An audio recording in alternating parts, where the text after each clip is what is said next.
Now that we understand intermolecular forces, we can apply that idea to some situations that we might have already seen in everyday life. What we're going to talk about here is the miscibility of liquids. So what allows some liquids to mix completely with each other? Why is it that some liquids don't and actually form two layers? We use some terminology. So when two liquids are completely soluble in each other, they're called miscible. And by this we mean if we have two liquids and we mix them and they form a single heterogeneous solution, then they're called miscible. The opposite of this is immiscible. And by this, when we try to mix the two layers together, if you let it sit for long enough, the two layers will eventually form two homogeneous solutions, or two layers. So there'll be one layer that's completely one liquid and another layer that's completely the other liquid. So what allows two liquids to be miscible has to do with intermolecular forces. And the idea is for two liquids to be able to mix with one another, they need to have roughly the same intermolecular force with each other than they do with themselves. So we're going to look at an example here. If we have two liquids, the idea here is that if the interaction between liquid 1 and liquid 2 is about the same as the interactions that the liquids have with themselves, so the interaction between the two liquids has roughly the same intermolecular force as the liquids have with themselves, then the liquids are going to be miscible. However, if the interaction between one liquid and another liquid, the possible intermolecular force between these two liquids is weaker than the intermolecular force that the liquids have with themselves, the liquids are going to be immiscible. So let's take a look at a better example of what we're talking about here. So we're going to look at the fact that ethanol is soluble in water. So like a bottle of vodka is pretty much ethanol dissolved in water. So they are miscible with each other. So let's take our knowledge of intermolecular forces and take a look at why. When considering the miscibility of two liquids, there are three possible interactions. So one liquid with itself, so this is ethanol. Ethanol interacting with itself. The strongest intermolecular force that can go on between these two is a hydrogen bonding intermolecular force. So both ethanol and ethanol are hydrogen bonding. So that's the strongest intermolecular force they can have with each other. Same thing with water. So I have an interaction, the possible interaction between one water molecule and another water molecule. This interaction, the strongest interaction that two waters can have with themselves is a hydrogen bonding. But when I compare and I say, what's the possible interaction between one liquid, water, and the other liquid, ethanol, what's the strongest intermolecular force that we have between those two?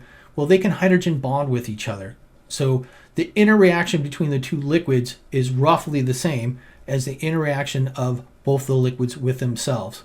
So the ethanol interaction is a hydrogen bonding, the water interaction over here is hydrogen bonding, and the possible water-ethanol interaction is hydrogen bonding.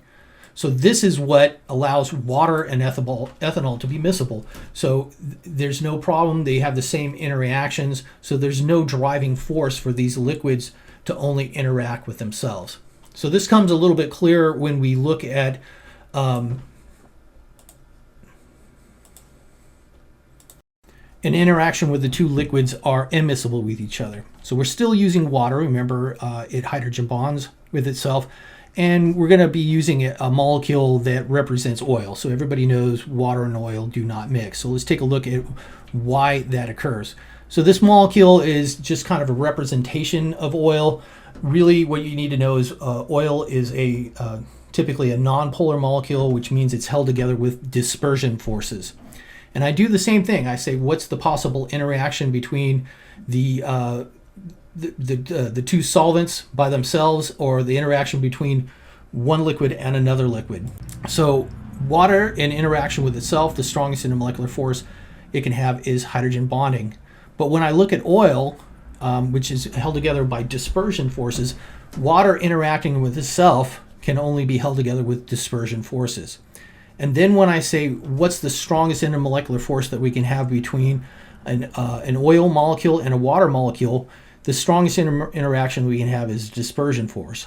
Oil cannot hydrogen bond, so there can't possibly be a hydrogen bonding interaction between the oil and the water. So the strongest intermolecular force that we can have between these two is a dispersion molecular force.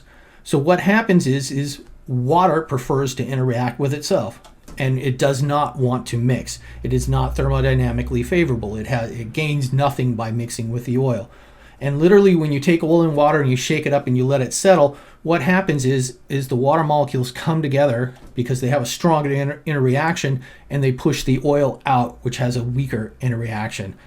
So because oil can't hydrogen bond with water, oil and water are immiscible with each other. So this idea that we're talking about here about miscibility is where the saying like dissolves like from. So really they're saying if you have similar intermolecular forces, they're likely to be able to dissolve in each other. And I have to say that this is kind of a basic statement talking about miscibility, and the relative solubilities of things are actually related to the differences between these interactions. So this is a hard and fast rule. We're just kind of looking at why, a bulk reason on why one liquid's miscible in another. But to actually be able to calculate that, you need much more information.